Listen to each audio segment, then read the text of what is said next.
Hey everybody, Paul Mack here. I've got another viewer question. This one comes from Stymie6472, and he writes, Paul Mack, I was wondering if you plant by the signs. I just stumbled across it and I thought you would be the man to ask. Thank you for your time and I love your videos. Well, maybe you are like Stymie6472 and you've just come across the notion of planting by the signs and you're thinking to yourself, what is all this about? Well, planting by the signs is basically this. There are 12 zodiac signs that correspond somewhat with where the moon is passing through a certain constellation as the moon appears to us. And there are 12 of these zodiac constellation signs, what have you, and each one lasts about 50 hours, maybe slightly over a two-day period, and then you're into the next one.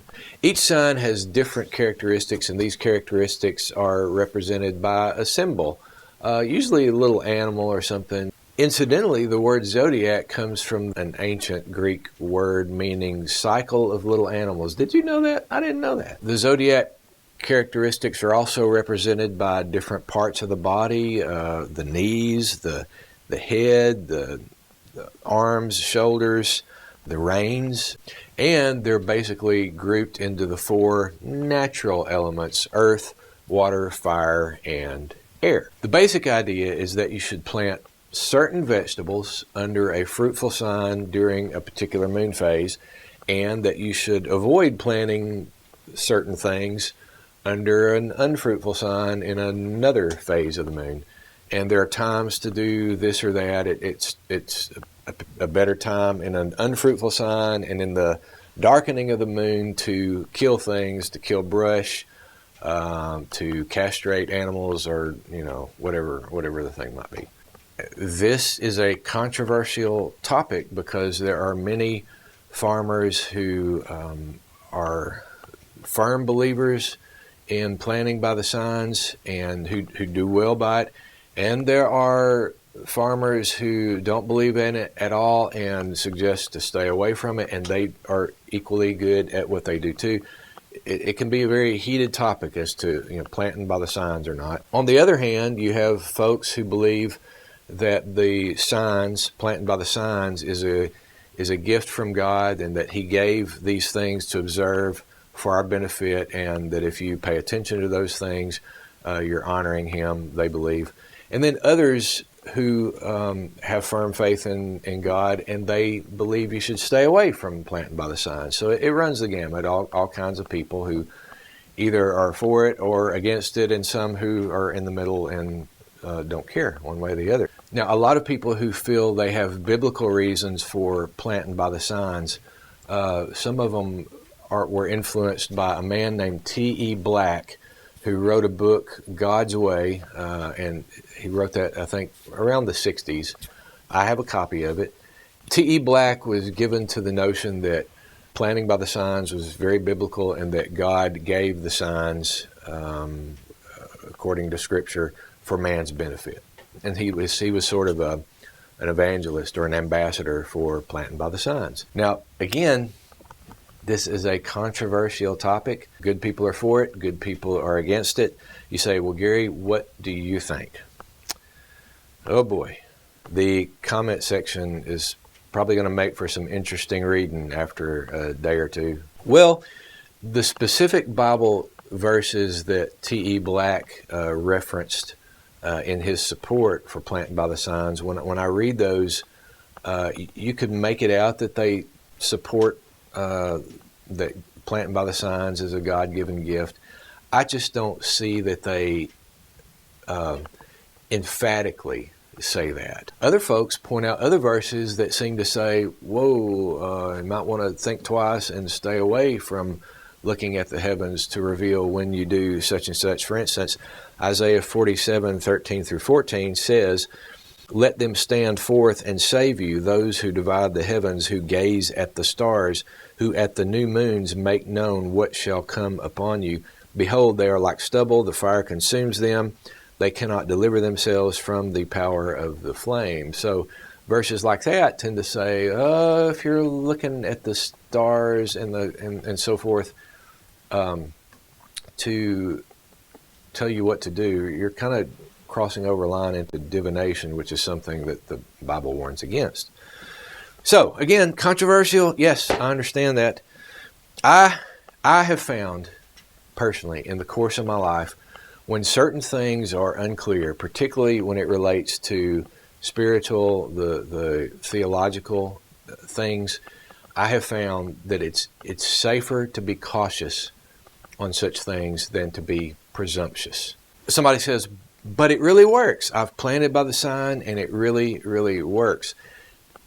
Well, just because something works, that's, pragmatism. Just because something is pragmatic or it works doesn't always mean it's the right thing to do. I could cut my hair with a piece of kindling lit on fire and probably cut it well, but it doesn't mean it's the proper way to do it or the painless way. It's probably more prudent to be cautious than to be presumptuous, especially when you're not sure what things are actually helping you do something. I had rather fail at making a crop with cautious respect for God than to actually bring in a good crop presuming that God is helping me when He may not be in that particular instance, how I'm going about that. Don't be mad. It's just me. We can still be friends. So, I do not plant by the zodiac signs, and I still have more successes in my gardening and farming than I could possibly ever deserve. Now, traditional planting by the signs has to do with the moon phases combined with the zodiac constellation the moon is passing through. I do not plant by the signs in that regard. I do, however, plant by the moon phases, according to the moon phases, because those are things that we can clearly observe in other ways happening on the ground and in the oceans. Now, in all honesty, I will admit, I will come clean, that my grandmother, Paul Mac's wife, we called her Nanny, she planted by the signs. She went by the almanac and planted by the signs. If such and such was in the feet, she would not do this or would do this. She planted by the signs.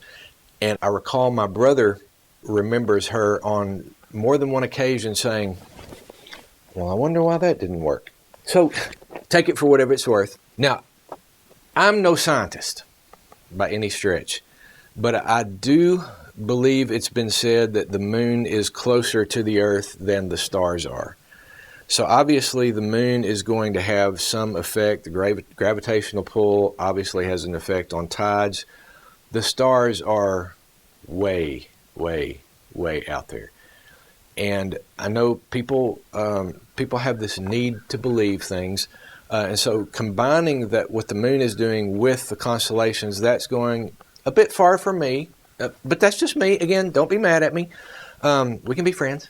But to suggest that the stars are having some effect on the earth and what we're planting, when we're planting it, and how well it does, we're getting a little bit out there, a little bit esoteric, a little bit X-Files, and a little into astrology. So, I do not plant by the zodiac signs. I do, however, plant according to the moon phases, because those are things that objectively we can see the moon has an effect on the earth. We see it in the tides. So obviously it would also, even though it might not be as observable, it's easy to understand that moon, the gravitational pull and it's probably having an effect on the moisture that's in the ground. I don't know that anybody can really prove, what it's doing, but it's logical to assume that if it can, mess with the tides and the oceans, that it somehow can make the moisture in that ground swell, which makes sense. So, how exactly does planting by the moon phases work? I don't know exactly. How is not the important question. The what do we observe happening is the important question. For instance, if you place a large piece of lumber or a rock or brick out in your yard during the first half of the moon cycle. In other words, when the moon is growing in light toward the full moon, that rock or that piece of lumber, if you move it after a few weeks, you'll see, in summertime, you'll see grass trying really hard to grow under it. You know, it's kind of pale green and it's trying really hard to grow. The reverse is true if you set that rock, or do an experiment, set another rock beside that one on the darkening of the moon, the last half of the moon cycle, when the light is decreasing and it's waning, and you will see that rock or that board almost sinks into the ground. And during a growing season, if you pick that rock up or that board up, you know, you'll see the worms there, and you won't see any grass trying to grow. You'll see the grass basically dead, and you'll see that board will have kind of sunk down into the ground a little bit. So it's something is going on, and it has to do with those moon phases. Likewise, if you ever have been digging a fence, a post hole for fencing, and you dig that hole, you have your dirt around, and then later you go and you set that post in there, and you put your dirt back in the hole, and you realize, I don't have enough dirt to fill this hole up anymore. What happened? I mean, I'm taking up more space in the hole with the post, and I don't have as much dirt as what I started with. Well, chances are you dug that hole at the wrong time of the moon, and you may have even set that post at the further wrong time of the moon. Dig your hole on the waxing of the moon, and then wait and set your post in the waning of the moon. Then you'll have plenty of that dirt left over. During the waxing of the moon, and that's an old word for, you know, waxing strong, you're waxing lighter in regards to the moon. During the waxing part of the moon's phase, which is the first and the second quarters, there seems to be more activity. There's more, I don't know what you call it, unction. There's more get-go happening in the ground, you know, and that's why that rock doesn't sink down.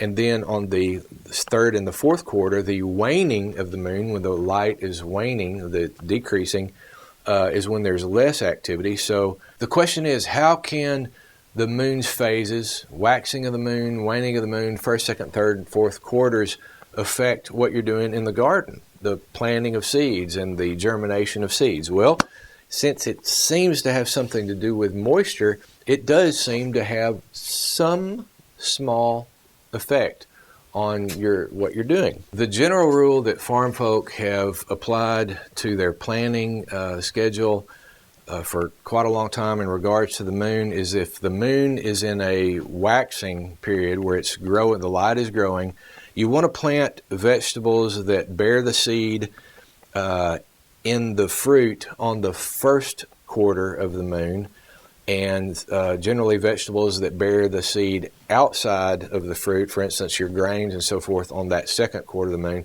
Basically, above ground vegetables, things that produce vegetables above the ground during the first half of the moon cycle, the waxing of the moon. Vegetables that grow under the ground, potatoes, root crops, turnips, and things like that, you would benefit from planting during a third quarter.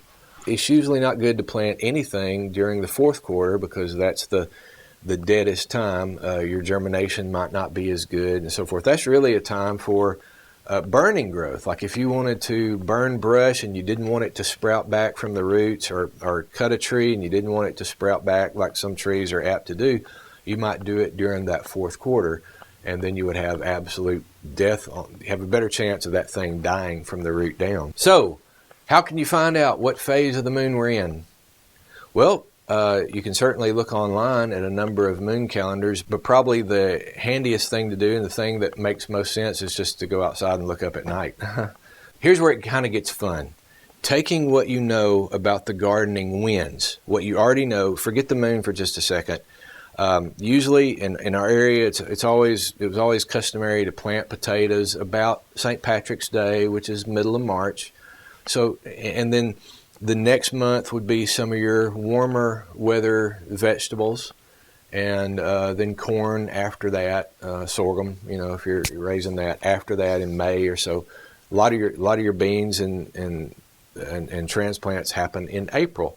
So taking what you know about that and then applying it to the moon phases, If you know you usually want to shoot for planting potatoes in March, you take your calendar or look at the sky, and if you know that potatoes they're below the ground, produced below the ground, they're going to benefit from a third quarter planting, then you'll look at your calendar and see when that third quarter is closest to the middle of the month, which is usually in your area the best for planting potatoes. So that's how you can kind of apply that. And then in April, if you plant a lot of beans or whatever you're planting then, okra or whatever, then you'll look at that calendar, and for beans, it's a vegetable producing its seed inside the fruit, tomato too. You might want to look in April and see where that first quarter is happening. And sometimes the first quarter can happen early in the month, sometimes it can happen later in the month. And if you say, well, our spring is kind of late around here, so maybe I will fudge that toward the end of the month, or it's warming up quickly, I may have an early growing season this year. Look around you. Are things blooming on a little earlier track than normal? Then you might want to plant on the phase that's closest to the front of the month. So you can kind of move things around like that. It's easy and it's kind of fun. So using the moon phases in that regard is on a practical level, it just helps you out immensely. I remember when I was a younger man planting the garden, I would get out there. It would be April. Finally, there was warm enough weather. I felt like the danger of frost was gone. I would crank up my tiller, tractor, whatever, and get out there, and I would have a tilling marathon, and I would till my whole garden in one day. And then by the end of the day, I was bone tired. It's just a marathon of shaking and tilling or whatever you're doing, and then try to plant it all in one day. It was almost like you almost didn't want to do it. It's just such an overwhelming nightmare. But when you plant by the moon phases, one practical thing that it does for you, even if it didn't help at all, the phases didn't help the thing grow at all, one of the very practical things it does for you is kind of meet out your time, and it almost becomes a chore list of, what, this little stretch of week right here during this phase, I'm going to do my beans and my okra. And you're not under all that pressure to get the whole garden done at once. And it makes sense, and it divides up your time. And then during the second quarter of the moon, do your corn and your grains or whatever. And then third quarter, do rutabagas, I don't know, turnips or whatever you want to do. But you end up spacing your time out, and it's much more relaxing, and you're not killing yourself to get it done. There's a time and a place for everything in its place and everything in its time. It just makes farming so much more simple and fun. Now, I want to conclude by saying you can't always do things when the moon suggests. Now, don't let the moon become your dictator, telling you everything you got to do. It's more of a guideline. So even though you might not be able to do everything when the moon suggests, you know what? A tomato planted at the wrong time of the moon is better than no tomato at all. So the help that planting under certain moon phases provides you is just, think of it as a gentle breeze on your back. It helps things go smooth. It helps you space out your time, and I have seen it have some effect on the success of your crop. But still, again, it's not everything. Don't let it be your master. Let it be your servant. Now, always remember that it is God that gives the success in planting and reaping and cultivating and so forth, not his moon, not his stars, not the thing he creates. It's always more important to put more emphasis on the creator than on the creation. In explaining all of this, I've gone super fast and maybe a little faster than I should have. Some of you are probably thinking, you went too slow, you bored me to death. Nevertheless, if you want more information on planting by the moon phases, there are a couple of good articles on my website that I'd like you to look at. I'm going to include them in the description below. One of them is on gardening by the moon phases, and another is on general farming by the moon phases. So look at those. The link will be in the description. And while you're at the website, I encourage you to look the website over. There are a lot of good resources there that I think you'll enjoy. There are articles complete with photos, all kinds of things. There's a general store page where you can look at some of my books that I've written for sale, or the DVDs, this and that. And also, there's a farm tour page. You might like one day to come visit us here in Southwest Arkansas and take a tour of the farm and see the workshop and see everything else that you've been watching for years being built on the show, on the Farm Hands Companion Show. So look at the farm tour page. There's also an events page where you'll see live events that I'll be at throughout the year. So look at that as well. If you have a question or a comment about today's topic, hopefully a nice one, then leave it in the comment section below. If you have a comment that's not necessarily friendly about what I've talked about today, leave that on someone else's video. They may not appreciate it, but I certainly will. Or maybe you have a question on a completely different topic that's farmical. Leave it in the comment section. I'm Paul Mack. Until next time, I'll talk at you later.